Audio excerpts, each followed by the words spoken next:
في جنات وعيون. The God-fearing, on the other hand, will be in gardens and springs.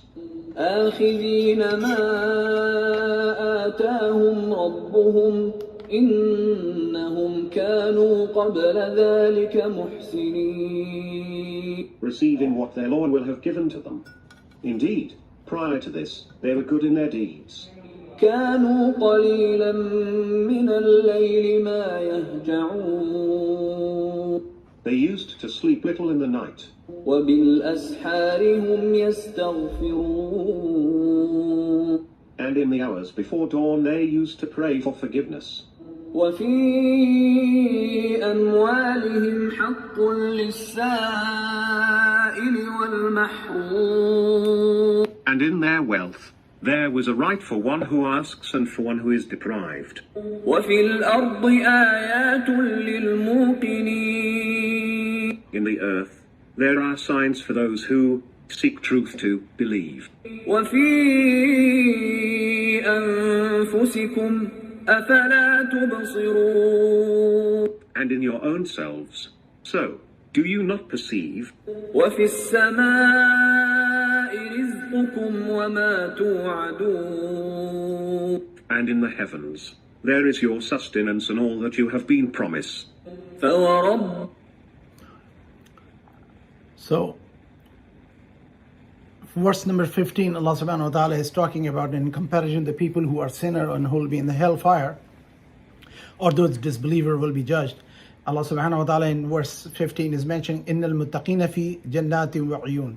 Indeed, the God-fearing, the conscious of God will be in the paradise and will be having a spring flowing out to them, or for them. Basically, these are the believers. آخِذِينَ مَا آتَاهُمْ رَبُّهُمْ. And they will be receiving, آخِذِين, they will be receiving, مَا آتَاهُمْ, whatever is given from their Lord. إِنَّهُمْ, indeed they are the one, كَانُوا قَبْلَ ذَلِكَ مُحْسِنِينَ.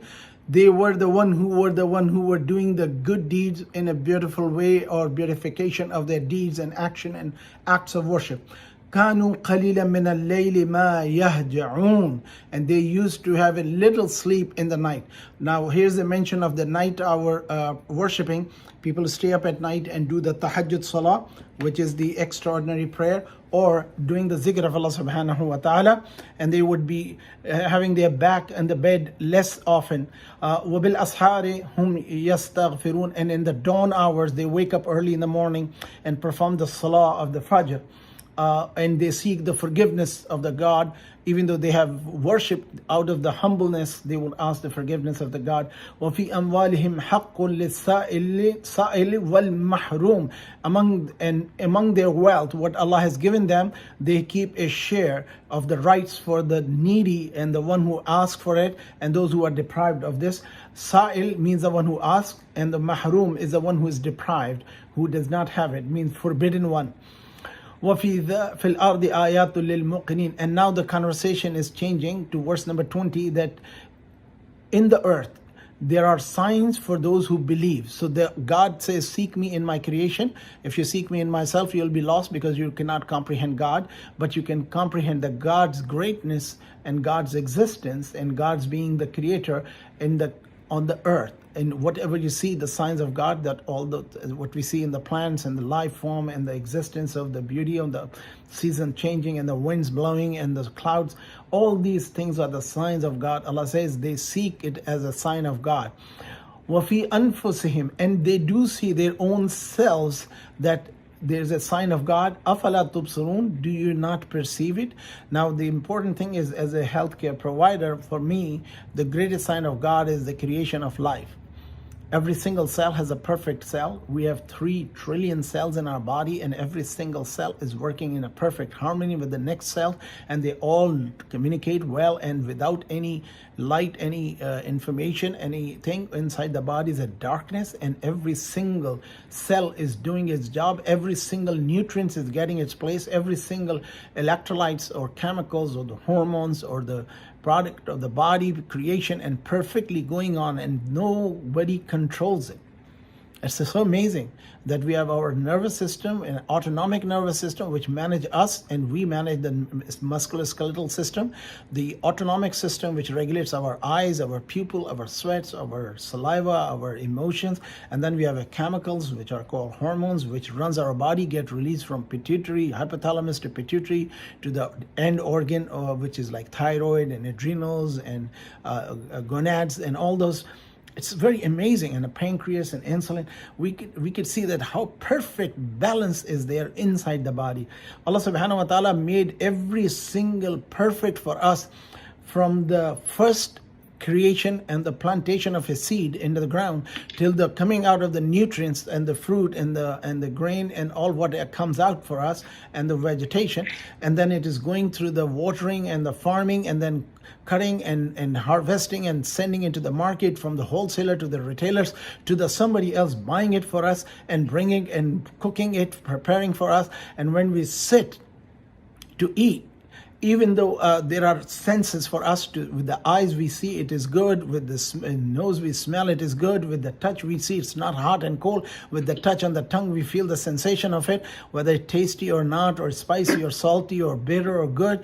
All this we have, one thing Allah says, make sure it is halal, make sure it is yours, make sure it is allowed. So this is only choice, and it's a choice. Still one can eat those things, but that's the choice, that's the judgment. Allah says, I'm giving you to be the judge of what you do to your body. And this body receives it, it goes into the gut and it breaks down into the nutrients and then get absorbed from the intestine and then goes to every single cell wherever it has supposed to go, and keep every single organ the share it they deserve. So this is the internal body system. And then we grow to certain age, certain height, certain strength, and then we get certain knowledge, and then it all fades away from us. So this is the sign which I see that Allah subhanahu wa ta'ala says, وَفِي السَّمَاءِ رِزْقُكُمْ وَفِي أَنفُسِكُمْ أَفَلَا تُبْصِرُونَ. Within yourself we have signs for you.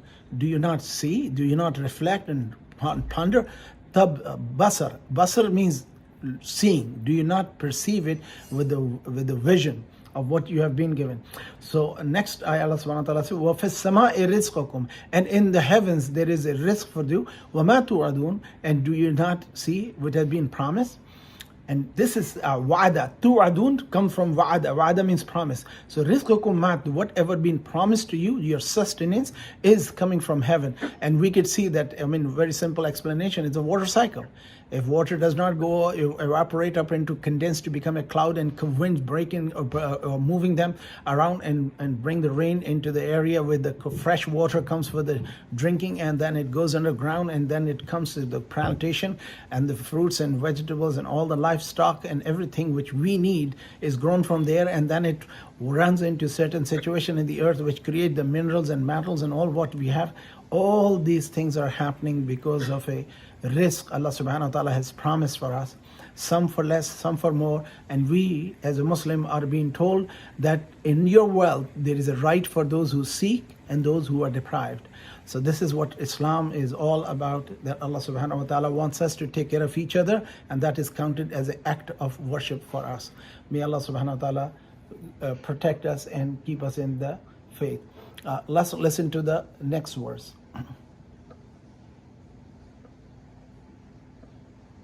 فورب السماء والأرض إنه لحق مثل ما أنكم تنطقون. So, by the Lord of the heavens and the earth, the day of recompense, is a reality, as sure as the fact that you can speak. هل أتاك حديث ضيف إبراهيم المكرمين. Has there come to you the story of the honored guests of Ibrahim? إذ دخلوا عليه فقالوا سلاما قال سلام قوم منكرون. When they, the angels in human form, entered unto him and said, We greet you with salam. He said, Salam on you. And he said to himself, They are unknown people. فراغ إلى أهله فجاء بعجل سمين. Then he slipped off to his home and fetched a fattened calf. فقربه إليهم قال ألا تأكلون. So he presented it before them to eat, but being angels, they refrained. He said, would you not eat? فأوجس منهم خيفة قالوا لا تخف وبشروه بغلام عليم. So he felt some fear in his heart. They said, be not scared. And they gave him the good news of the birth of a knowledgeable boy. فأقبلت امرأته في صرة فصكت وجهها وقالت عجوز عقيم. So his wife came forward with a clamor and slapped her own face and said, how can I have a child when I am a barren old woman? قالوا كذلك قال ربك إنه هو الحكيم العليم. They said, this is how your Lord has said. Surely he is all wise, all knowing. قال فما خطبكم أيها المرسلون. He, Ibrahim, said to the angels, then, what is your mission, O messengers? قالوا إنا أرسلنا إلى قوم مجرمين. They said, we are sent to a guilty people, for example, the people of Sodom. لنرسل عليهم حجارة من طين. So that we may send down upon them stones of clay. مسومة عند ربك للمسرفين. Marked by your Lord for the transgressors. فأخرجنا من كان فيها من المؤمنين. So we let the believers who were there to come out from danger. فما وجدنا فيها غير بيت من المسلمين. But we did not find in it any Muslims, except one house. وتركنا فيها آية للذين يخافون العذاب الأليم. And we left in this event a sign of deterrence for those who fear the painful punishment. وفي So verse number 23 to 37, long recitation, the story about when the angels came to Ibrahim alayhi salam, and when he has this has been described by scholar, he would not eat food unless he has a guest, and he would go out in the street and find a guest. And when he saw these men coming to him, which is also mentioned in Bible, about that according to them God came to Ibrahim, and actually Islamic belief is those were the angels. Bible is the interpretation, Quran is the exact work of God, so this is what we take the exact words from Allah, that those were the angels who were sent. Among them were Jibreel alayhi salam, Mikael and Israel alayhi salam. These were the three angels which has been mentioned scholarly. Again, we do not know exact name because that's not mentioned. So when they arrived, the guest, and he thought that okay, when guest have arrived, he ran over and slaughtered a fat calf from the goat, or from the maybe a cow, and then he told his wife guests have arrived, and he cooked them and he brought them the meat to eat, and they would not eat it. That was probably what they could the barbecue. He was kind of that way. And when they were not eating, he became scared, because the tradition was that people don't eat the food or the salt from the person they have to come to destroy or harm or attack. So he kind of felt a little bit intimidated and afraid. And then when he said, why you're not eating? So they said, we are angels and we are come here to give you a glad tidings of a son, which was Prophet Ishaq or Isaac, peace and blessing of Allah be upon him, the second son born of the Ibrahim and Sarah alayhi salam. And when she heard this conversation, she laughed and slapped on her cheek, said, I'm elderly old woman, how could I bear a child when I don't have any body strength, and my husband is elderly and all feeble, he cannot father a child, I cannot bear a child. Allah subhanahu wa ta'ala does the miracles. So Ishaq alayhi salam, like Jesus was born without father, so as Sarah had a son when she was not in the age of bearing child. She has gone through what we describe in medical term menopause. So this was happening, and this is why Muslims believe in the miracles. And Allah, when He wills, He can do anything what He wants, and it can happen. He can make a very healthy person not to have a child, and He can make a unbearable person to have a child. So they gave them the glad tidings, and when they did this, and they were on their way to they told him that we are going to the people of Sodom and Gomorrah, where the Lut, the nephew of Ibrahim alayhi salam, was the prophet, and they found that only Muslim family left alive or who were faithful was the family of the prophet himself. Now we can imagine the entire land of his prophecy. Nobody believed in him. They were living a lifestyle of LGBT, what we described today. And that is something very touchy matter in America today. You can talk about it. And again, there has to be a distinction between a transgender and what you call the homosexual, or they are different terminology they are using. They are legal terms. We are not much aware of that. Only thing what we can say is that they're using so many different terms to describe this lifestyle that as a physician, even I am lost with the words and the terminology. I would like to just to show that what different terms are used now in legal way, that as a Muslim we have a very hard time to struggle and deal with it. What I would like to read this, I mean, I cannot keep it. I'm just opening the page here to see what is it all could be.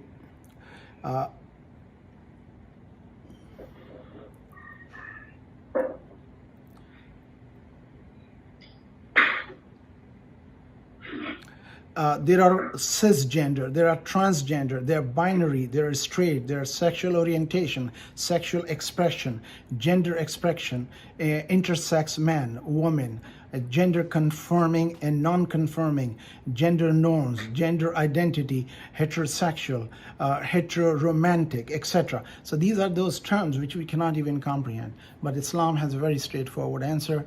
If a person has such tendency, they should abstain and do not be promiscuous. In certain culture, they've been hurt and violated. Transgender have rights, and also as every human has a right, whatever their orientation is. So transgender is a different thing than homosexuality, and these people used to practice homosexuality and many other forms of which we do not know the details. It has been written in the books.